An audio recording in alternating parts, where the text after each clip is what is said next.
মনোবীক্ষণ polyclinic, চিকিৎসার জগতে এক দশক। এখন এখানে সব বিষয়ে ডাক্তারবাবু এক ছাদের তলায়। ফোন করুন 7477799515 এই নম্বরে। মুর্শিদাবাদের সুতিতে রেললাইনের ওপর শুয়ে পড়ে বিক্ষোভ বিজেপি নেতা কর্মীদের।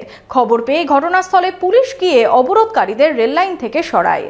Laptop, desktop, CCTV, printer, AC, HP, Dell, Canon, CP Plus, Hikvision ইত্যাদির অথরাইজড ডিলার টেলটা কম্পিউটার, খাগড়া, বহরমপুর। আমাদের এইচপি শোরুম এখন রানীবাগানে।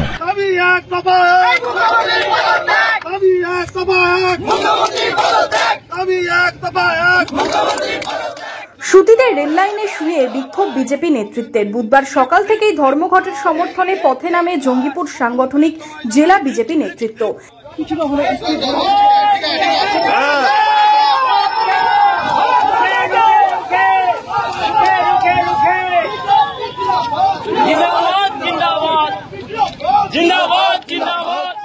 এদিন বেলা 11টা নাগাদ সুতির নিমতিতা রেলগেটে রেললাইনে শুয়ে ট্রেন বন্ধ করে বিক্ষোভ দেখালেন বিজেপি নেতা কর্মীরা।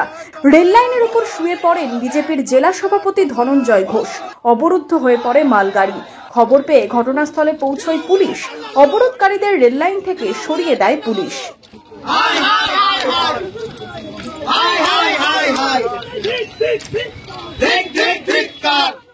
ছাত্র যুবরা তারা কলকাতায় যেভাবে আন্দোলন করতে গিয়ে কলকাতার মানুষ যেভাবে সমর্থন করেছে, তাতে জনশূন্য রাস্তা ছিল। তারপরেও পুলিশ যেভাবে তাদের ওপর বর্বরচিত হামলা করেছে, তার প্রতিবাদে পশ্চিমবঙ্গ বিজেপি তাদের জামিন করার জন্য লালবাজার অভিযান করে তাদের জামিনের মুক্তি করার জন্য আন্দোলন করে এবং সেখানে ঘোষণা করে আজকে 12 ঘন্টার বন্ধ।